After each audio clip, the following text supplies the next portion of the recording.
군부대 안에서 자행되고 있는 각종 가혹행위와 폭력, 그리고 탈영병을 찾아 나서는 군인들의 모습을 그린 넷플릭스 드라마 DP가 요즘 화제를 모으고 있죠. 국방부는 드라마와 현실은 차이가 있고 병영 문화도 많이 개선되고 있다고 밝혔습니다. 하지만 지금도 우리 군에서는 많은 장병들이 가혹행위에 시달리고 있습니다. 이번에는 해병대 1사단입니다. 선임병들이 후임병을 집단적으로 괴롭혔는데 차량용 라이터인 시거잭으로 화상을 입히기도 했습니다. 가해 장병이 피해자와 분리돼서 현재 조사가 이뤄지고 있습니다. 이희정 기자가 보도합니다. 팔에 상처가 선명합니다. 불에 댄 듯한 화상 자국입니다.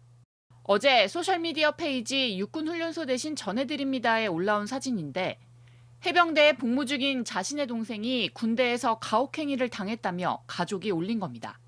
형 A씨는 동생이 선임병 4명에게 정강이와 복부를 맞고 야구방망이로 구타당하는 등 폭행과 인격모독을 당했다고 폭로했습니다. 선임병들이 차량용 라이터인 시거잭으로 팔에 가혹행위를 했다고 주장했습니다. A씨는 또 군대 내 악습은 전혀 사라지지 않았다면서 동생이 매번 힘들다 했는데 아무것도 못하는 현실이라며 강한 처벌을 촉구했습니다. 해병대 측은 장병들을 분리 조사 중이며 법과 규정에 따라 엄정하게 처리하겠다는 입장입니다. 석 달 전에도 선임병들의 구타와 집단 괴롭힘에 시달리던 해군 일병이 극단적 선택을 한 사실이 뒤늦게 알려져 논란이 됐습니다. 군은 최근 군대 내 부조리를 담은 넷플릭스 드라마 DP와 현실은 차이가 있다고 밝힌 바 있습니다. 당시와는 병영 문화가 많이 달라졌다는 겁니다. 드라마에 나오는 내용이 조금 극화되어 있는 부분이 분명히 있습니다. 지금은 그보다 훨씬 많은 노력을 해서 병영 문화가 많이 개선 중에 있고 또 전환되고 있다 이렇게.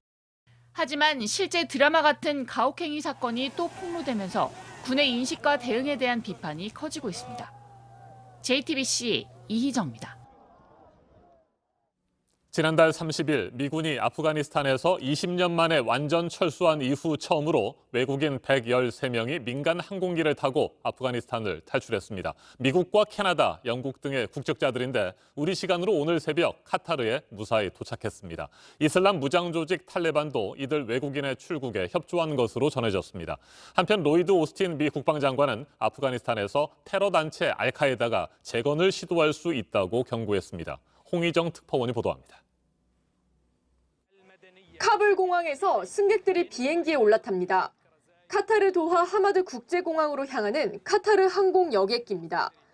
지난달 30일 밤 미군이 아프가니스탄에서 완전 철수한 뒤 외국인 대피를 위한 민간 항공기가 이륙한 건 처음입니다.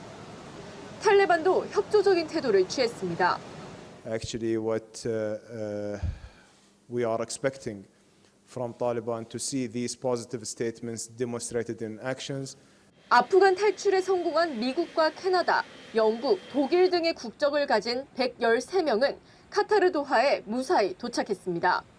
카타르 관리는 탈출기가 아닌 카타르 정기 운항편이 현지 시간 10일에도 운항될 예정이라고 밝혔습니다. We certainly hope and we certainly expect there will be additional opportunities for Americans and others to whom we have that commitment to depart Afghanistan. 외국인들의 출국을 허용한 탈레반은 여성 인권 보장을 촉구하는 시위 참가자들에게는 폭력을 휘둘렀습니다. 시위 현장에 있던 일부 기자들도 감금했습니다. 온몸에 멍자국이 새겨질 정도로 때렸습니다. 국제사회에서는 테러 단체 알카에다가 아프간에서 다시 영향력을 키울 것이라는 우려도 이어지고 있습니다. 로이드 오스틴 미 국방장관은 알카에다는 어디에 있든 자신들이 성장하고 세력을 재건할 수 있는 장소를 찾는 것이 본성이라며 아프간에서 이런 일이 허용되지 않길 바란다고 경고했습니다. 로스앤젤레스에서 JTBC 홍희정입니다.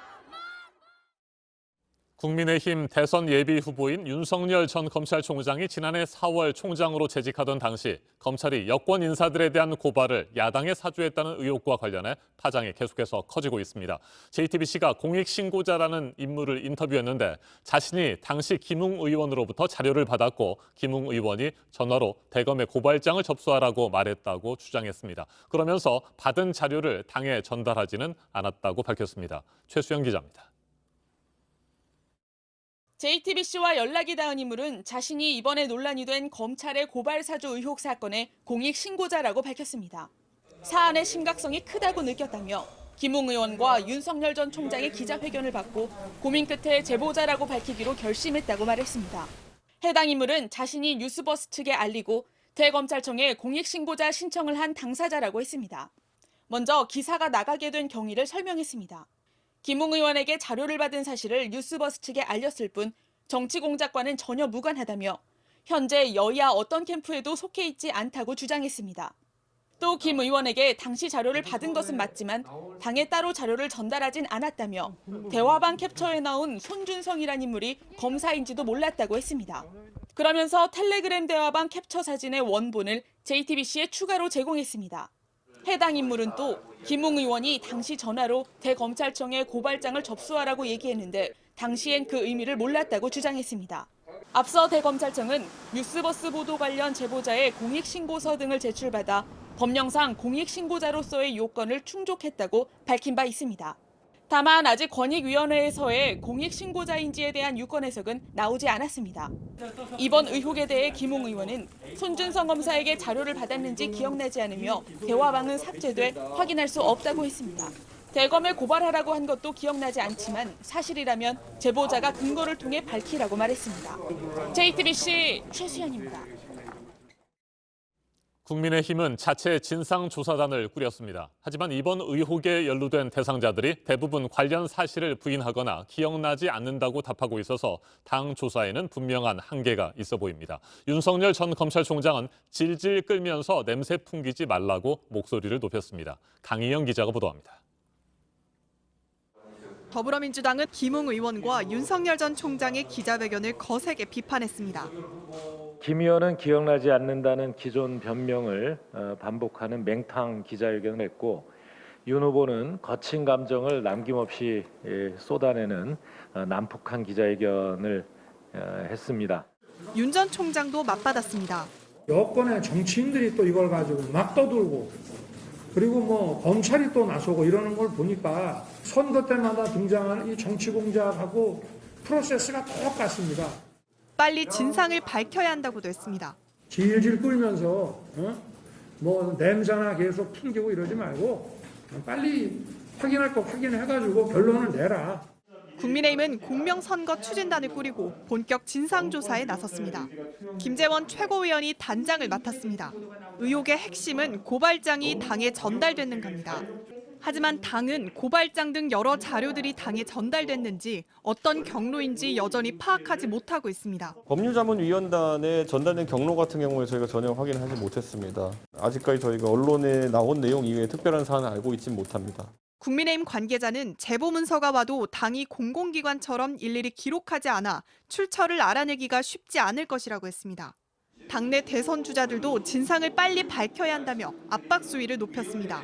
검찰에서 만든 게 확실하고 당에 들어왔고 만약 그게 사실이라면 저는 윤석열 후보는 후보 자격이 없다고 생각합니다. JTBC 강연입니다.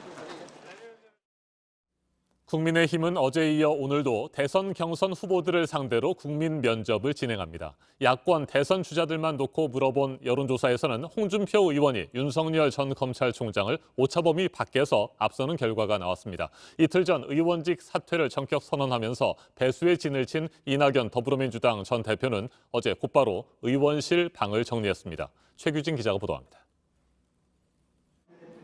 면접위원으로 나선 진중권 전 교수.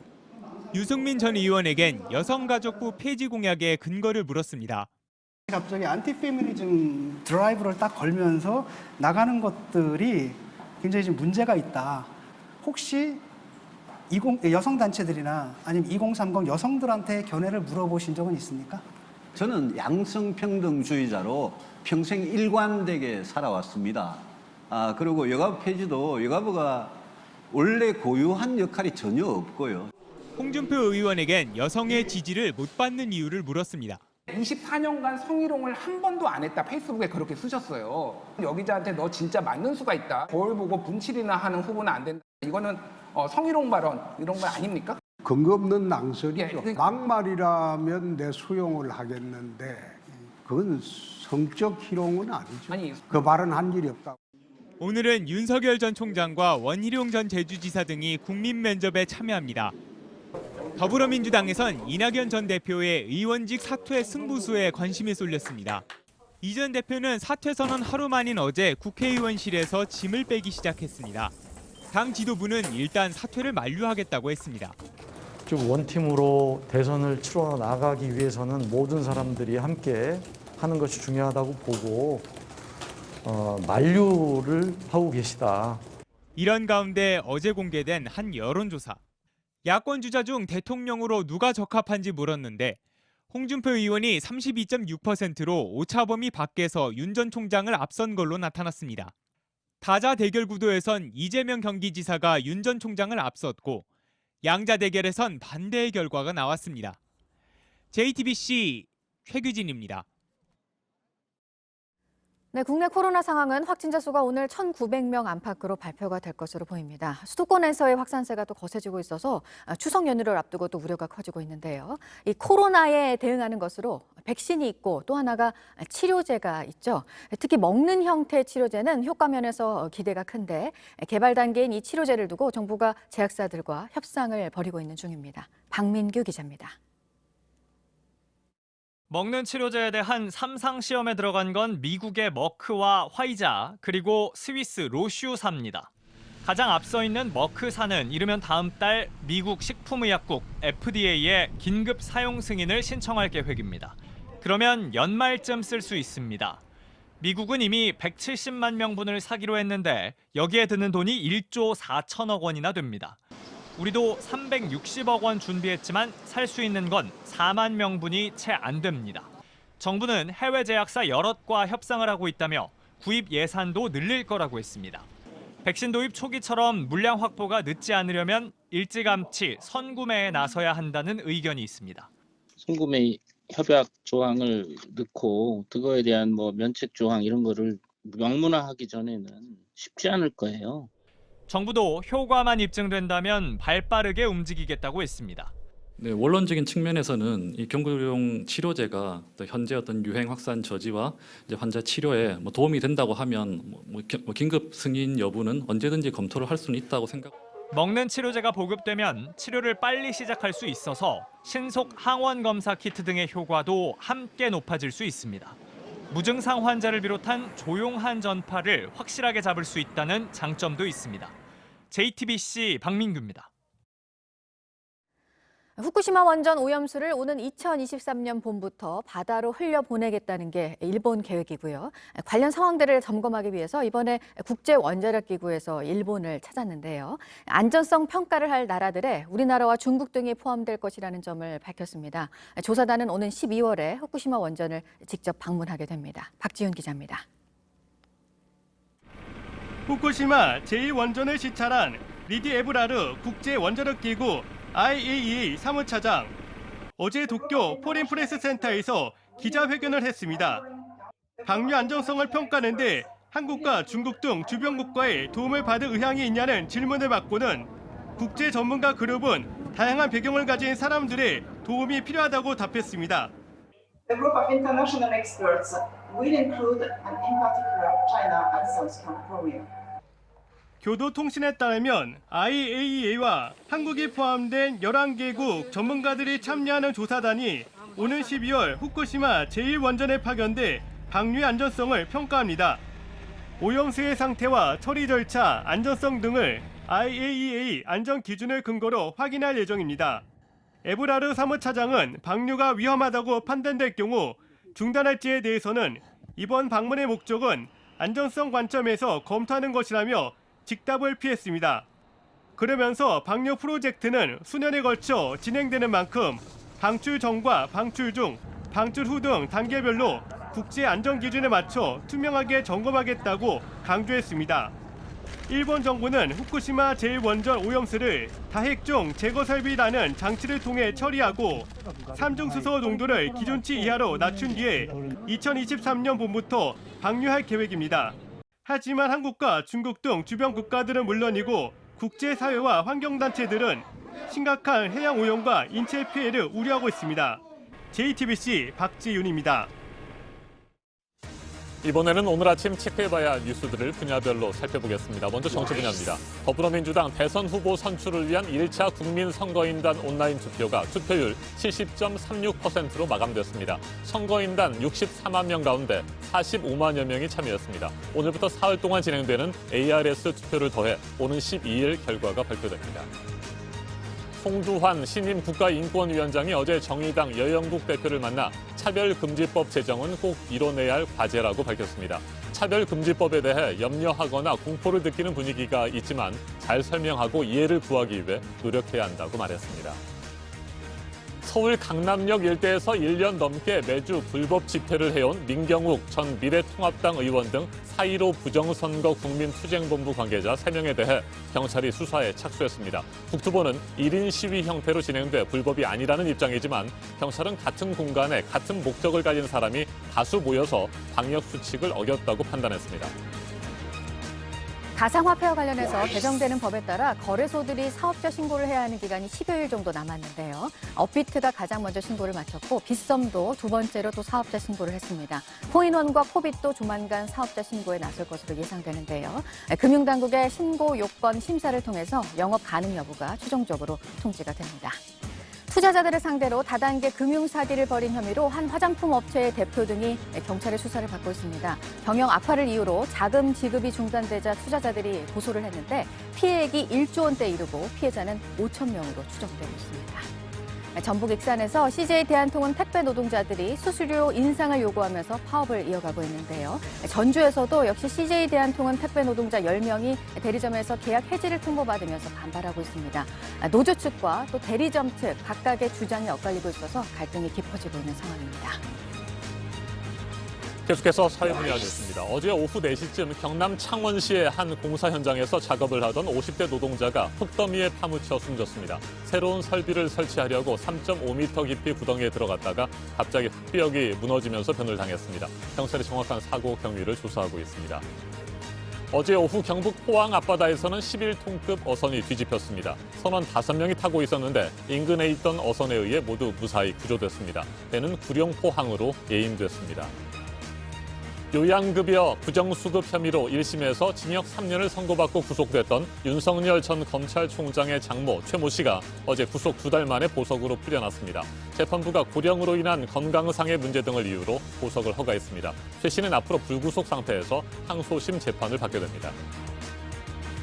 도쿄올림픽 개회식 중계를 하면서 일부 국가를 부적절하게 소개해서 논란을 일으켰던 MBC에 대해서 방송통신심의위원회가 행정지도인 권고를 결정해서 법정 제재는 면하게 됐습니다. 다수결로 나온 결정인데 일부 심의위원들은 제재가 너무 가볍다면서 항의하면서 퇴장하기도 했습니다. 한국과 중국, 일본 세 나라가 펼치는 e스포츠 국가대항전이 오늘부터 사흘 동안 우리나라에서 열리는데요. 관중 없이 경기가 진행이 됩니다. 올해를 시작으로 매년 세 나라가 번갈아 가면서 개최를 할 예정입니다. 유네스코 음악 창의 도시인 대구에서 국제 오페라 축제가 오늘 시작이 됩니다. 푸치니의 오페라 토스카가 개막작입니다. 치유를 주제로 2달가량 이어집니다. 아프가니스탄의 평화 정착과 인권 보장을 촉구하는 결의안이 오늘 국회 외교통일위원회에서 처리가 될 예정입니다. 우리 정부가 국제사회와 긴밀히 협력해서 외교적인 노력에 나설 것을 촉구하는 내용의 결의안입니다. 2022학년도 대입 수시 모집 원서 접수가 오늘부터 시작이 됩니다. 14일까지 닷새 동안은 4년제 대학 원서 접수 기간이고 전문 대학은 2차례에 걸쳐서 접수가 진행이 됩니다. 이번 수시 모집 선발 인원은 전체 모집 인원의 76%가량인 26만여 명입니다. 서울에 있는 140여 개의 전통시장에서 오늘부터 추석 제수용품을 할인 판매합니다. 다음 주 월요일부터는 시장 주변 도로의 주정차가 최대 2시간까지 허용이 됩니다. 분야별 뉴스들 체크해드렸습니다.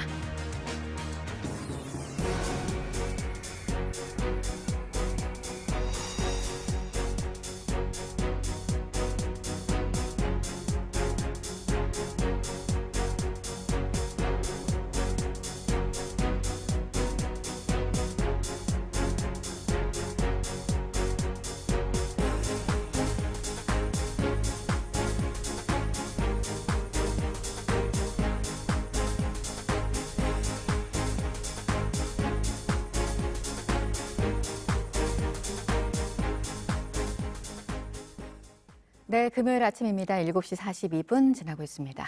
제자를 수차례 성추행한 혐의를 받는 서울대 교수에 대해서 대법원의 판결이 나왔는데요.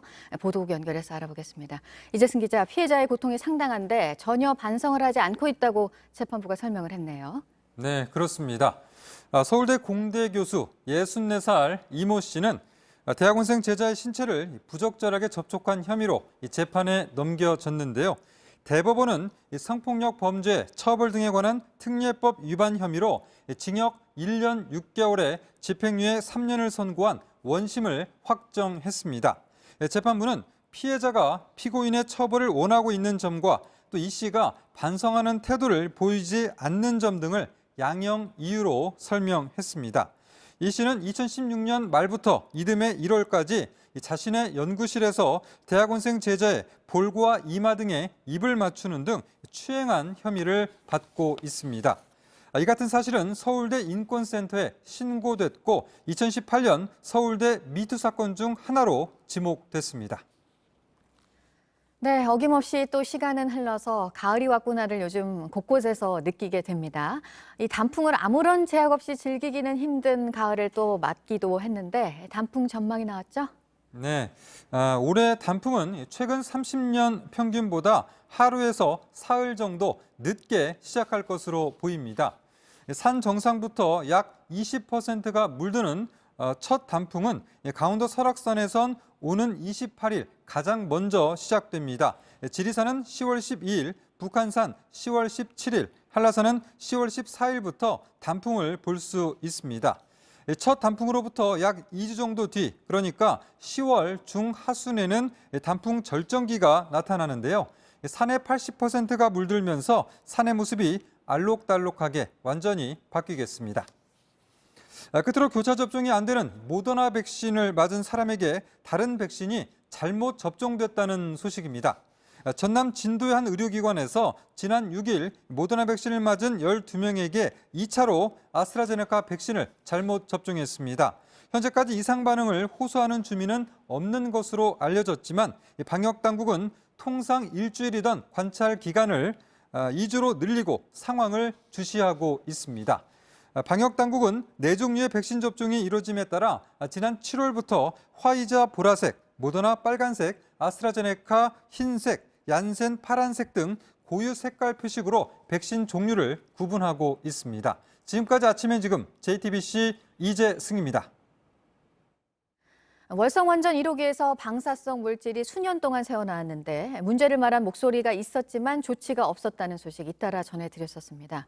원자력안전위원회 위원장이 국회에 나와서 방사성 물질이 새어나간 것도 저장조 균열도 인정을 하고 대책을 말했습니다. 박상욱 기자입니다. 국회 과학기술정보방송통신위원회 전체 회의에 엄재식 원자력안전위원회 위원장이 나왔습니다. 월성 원전 1호기에서 방사성 물질이 새어나왔다는 의혹에 대한 질의가 잇따랐습니다. 97년도에 이미 문제가 발견됐는데도 제대로 보완을 안 했기 때문에 이런 문제가 불거졌다고 얘기를 하고 있습니다. 여기에 대해서 보고를 받으셨습니까? 이 보고서를? 보도가 나오면 여기에 대해서 입장이라도 빨리빨리 내주셔야 저희. 엄 위원장은 처음엔 최종 결과가 나오면 말하겠다고만 답했습니다.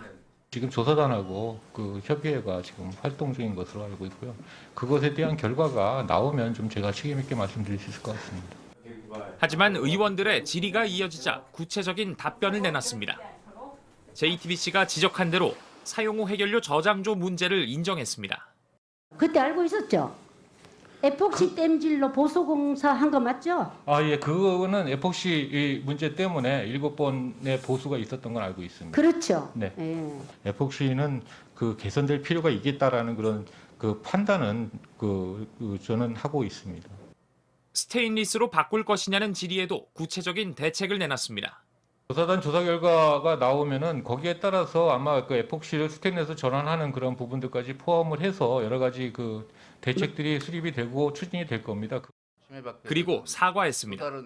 의도되지 않은 형태로다가 그 누출됐다라는 것 자체는 저희들은 심각하게 보고 있습니다. 국민들께서 느끼시는 그런 불안과 우려에 대해서는 제가 다시 한번 사과를 드리겠습니다. 원안위는 민간조사단과 합동회의를 열고 최종안에 대한 논의를 했습니다. 그 결과는 다음 주쯤 나올 것으로 예상됩니다. JTBC 박상규입니다. 아침엔 세계 시간입니다. 내일 9월 11일은 전 세계에 큰 충격과 슬픔을 안겼던 9.11 테러가 발생한 지 꼭 20주년이 되는 날입니다. 지난달 30일 미군이 완전 철수하면서 아프가니스탄 전쟁이 공식적으로 종료된 가운데 맞는 추모일인 만큼 관심이 집중되고 있습니다.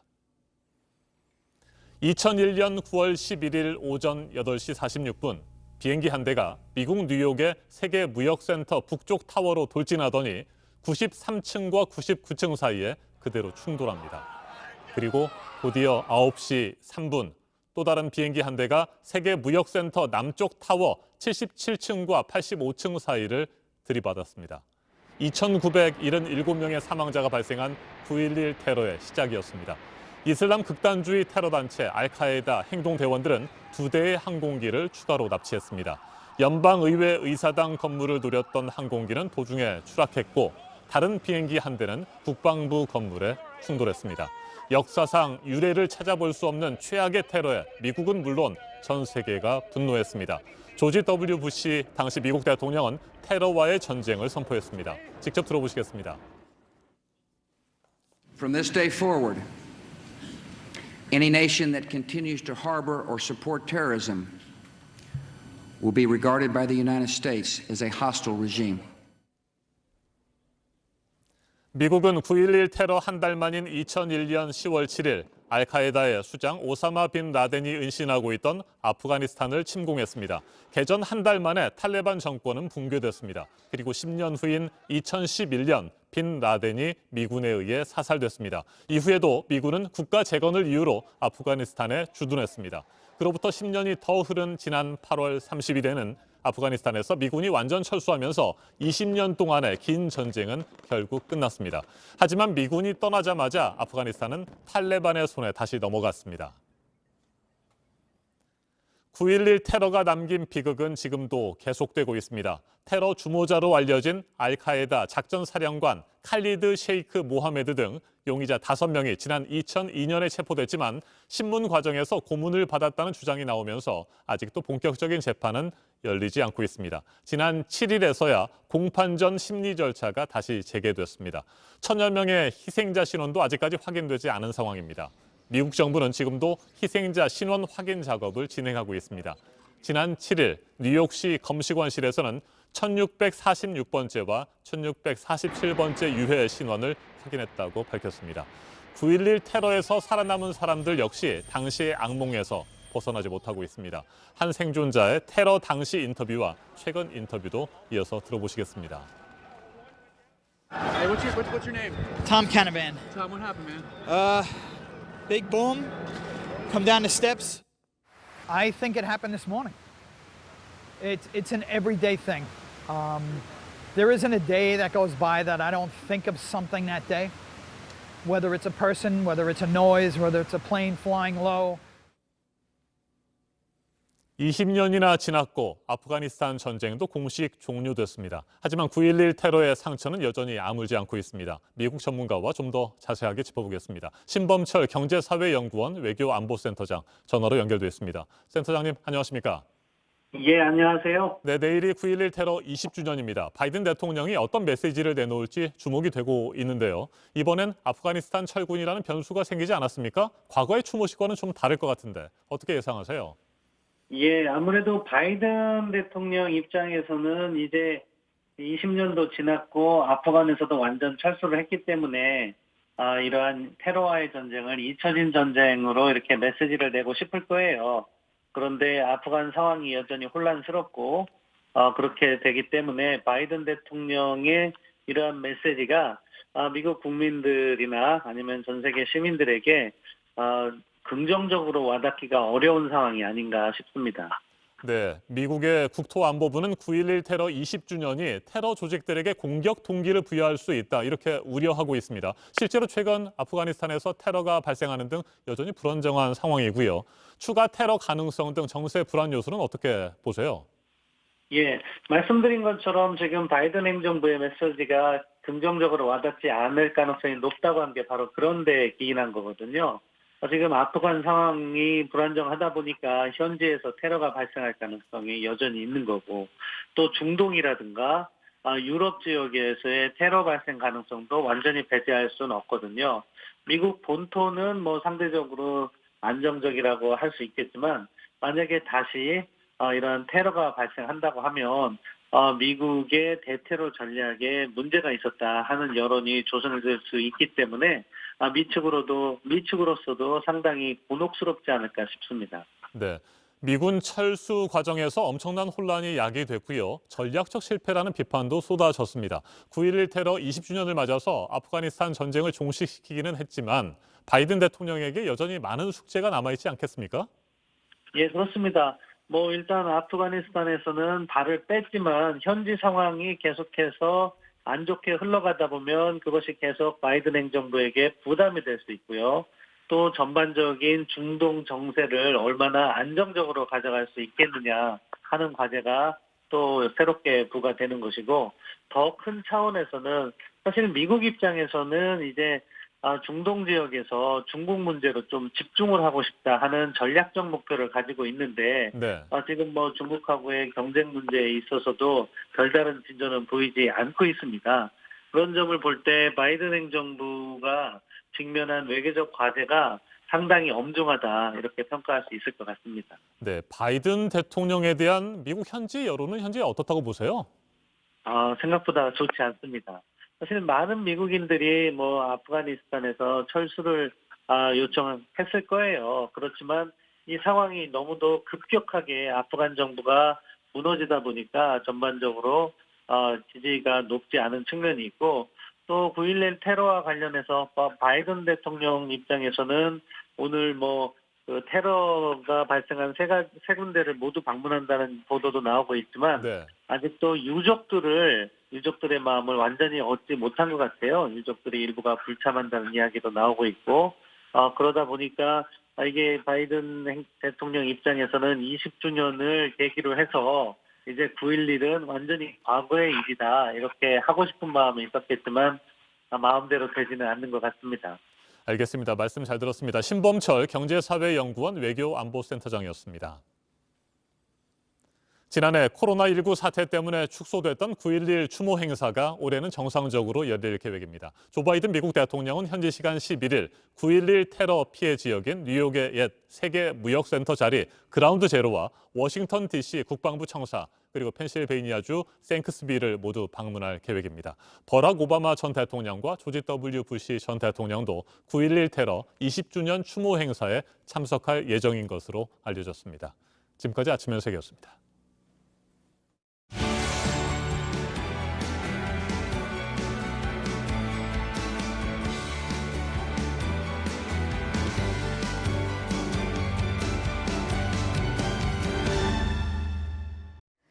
여자 탁구에서 전지희가 실업 맞대결에서 신유빈의 승리를 했습니다. 어제 열린 실업 탁구 대회 여자 단식 8강전에서 세트 스코어 3대1로 승리를 거뒀는데요. 두 세트를 속절없이 내준 신유빈은 3세트에 힘으로 전지희를 밀어붙여서 완승했지만 4세트에는 4차례 듀스를 만드는 접전 속에 막판 연속으로 실수를 하면서 세트를 내줬습니다. 한편 대회 참가한 남자 선수가 어제 오후 코로나 의심 증상을 보이면서 대회는 잠정 중단이 됐고 검사 결과가 곧 나올 예정입니다. 네, 오늘은 제주와 남해안을 중심으로 비가 오겠습니다. 제주 산간에는 최고 120mm, 전라도와 남해안에는 5에서 20mm가 예상되고요. 서울을 포함해서 그 밖의 지역에서도 오후 한때 빗방울이 떨어지는 곳이 있겠습니다. 낮 기온은 서울 28도, 대구 26도 등으로 어제보다 조금 낮겠습니다. 대만을 향해 올라오고 있는 태풍 찬투는 다음 주 초에 제주도와 남부지방에 영향을 줄 것으로 보입니다. 아침엔 뉴스워치, 오늘 하루 관심을 가지고 지켜봐야 할, 기억해야 할 뉴스 끝으로 정리해드립니다. 군대 내 가혹행위에 대한 폭로가 또다시 나왔습니다. 경북 포항 해병대 1사단에서 복무 중인 자신의 동생이 선임병들에게 폭행과 인격 모독을 당했다고 주장한 제보자는 자동차 라이터인 시거잭을 이용해 화상을 입히는 등의 가혹행위도 있었다며 화상 입은 동생의 팔 사진을 공개했습니다. 해당 부대는 조사에 들어갔습니다. 아프가니스탄에서 미군이 철수하고 처음으로 카불 공항에서 외국인들이 아프간을 떠났습니다. 이들을 태우고 카타르에 도착한 항공기는 정기 운항편으로 하루 뒤에도 운항이 될 예정입니다.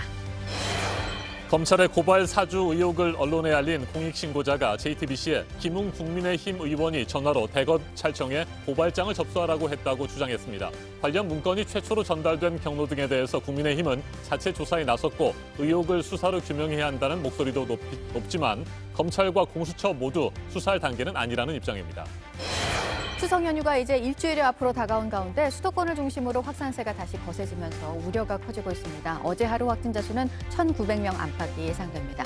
정부는 현재 개발 단계인 먹는 형태의 코로나 치료제 도입을 위해서 해외 제약사들과 협상을 하고 있는 중입니다. 오늘 전해드릴 소식은 여기까지입니다. 이상으로 JTBC 뉴스 아침엔 금요일 순서 모두 마치겠습니다. 다음 주 월요일에도 아침 7시 20분에 다시 찾아뵙겠습니다. 건강한 주말 보내시기 바랍니다. 고맙습니다.